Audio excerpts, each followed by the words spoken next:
La francophonie donc réunie ce week-end à Paris à l'occasion de sa 34e conférence ministérielle, 84 pays membres, je le rappelle, ou observateurs de la francophonie. Alors avec nous Jean-Baptiste Lemoyne, bonsoir, rebonsoir. Bonsoir. Le secrétaire d'État donc français auprès du ministre de l'Europe et des Affaires étrangères, Jean-Yves Le Drian.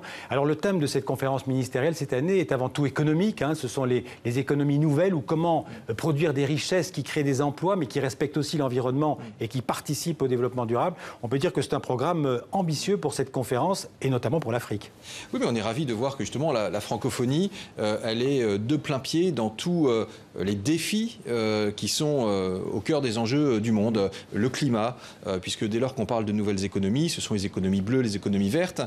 Et il ne vous a pas échappé que le 12 décembre, d'ailleurs, la France allait accueillir un grand sommet justement sur le climat qu'a souhaité le président de la République, Emmanuel Macron. Et donc, le fait de pouvoir évoquer tous ces sujets-là, prendre des résolutions, montre que les pays qui ont le français en partage, eh bien, s'inscrivent résolument dans une démarche progressiste. Mais la francophonie, c'est plus que la défense du français et le partage du français. Vous venez de le dire, il y a cette dimension économique et politique. Bien sûr, c'est une dimension économique, politique, sociale.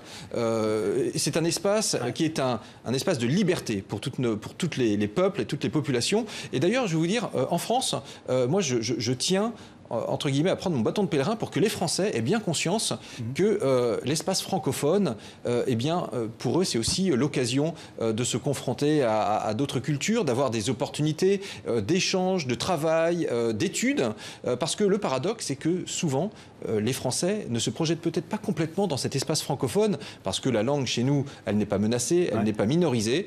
Les Français ne se rendent peut-être pas compte des atouts que représente la francophonie. Exactement. Je pense qu'il y a tout un travail. Et donc, moi, je m'y suis attelé. Puis Leïla Slimani, qui également œuvre sur ce terrain, je crois, pourra avoir une parole forte. Alors, vous venez d'évoquer Leïla Slimani, j'allais vous en parler. C'est l'écrivaine franco-marocaine qui a été nommée début novembre, je cite, représentante personnelle du président Macron pour la francophonie. Vous allez travailler ensemble? Bien sûr. D'ailleurs, on travaille d'ores et déjà ensemble.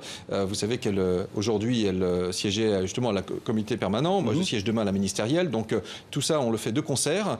Et puis, je crois qu'il y a une francophonie institutionnelle. Nous y sommes engagés pleinement.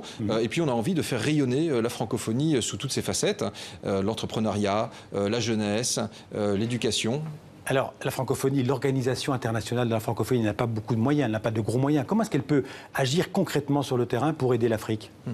Vous savez, par exemple, en matière d'éducation, l'OIF a ouvert à Dakar, il y a quelques semaines, j'étais présent, un institut de formation, d'éducation francophone qui va permettre eh bien, justement d'apporter des outils pour un certain nombre de professeurs, d'instituteurs, de formateurs. Et donc, l'idée, c'est d'arriver à développer de très bonnes pratiques parce que c'est l'enjeu clé. Et d'ailleurs, nous nous retrouverons à Dakar en février autour du président Macron et Sall pour reconstituer des fonds et faire en sorte qu'il y ait un partenariat mondial pour l'éducation qui soit fort. Je crois que l'éducation est la clé de tout, y compris la lutte contre la radicalisation, puisque on a vu l'actualité tragique du jour. Face à cela, eh bien, il faut avant tout, je dirais, semer de l'éducation partout. Alors, on parle d'éducation, on parle d'économie, aussi l'aspect politique. La francophonie, elle a en tout cas une ambition déclarée de soutenir, de promouvoir les droits de l'homme et la démocratie, notamment des élections libres dans les pays africains. Si on ne parle que des pays africains, on ne peut pas dire que le bilan démocratique soit très brillant en ce moment. Comment est-ce que la francophonie peut aider justement à faire progresser la démocratie en Afrique? Oui. Un certain nombre de pays ont connu des alternances et c'est heureux. Après, effectivement, il reste des situations qui parfois sont préoccupantes. Et je crois que de ce point de vue-là, toutes les énergies sont les bienvenues. Toutes les bonnes volontés qui peuvent aider à la médiation, à la transition, sont heureuses. Et donc, de ce point de vue-là, l'OIF, régulièrement, sur certains pays, organise des missions. Et tout cela se conjugue à l'engagement de la France, à l'engagement des Nations Unies. Donc, encore une fois, c'est une enceinte qui a son utilité de ce point de vue-là aussi. Merci et bonne conférence samedi et dimanche. Merci Jean-Baptiste Lemoyne.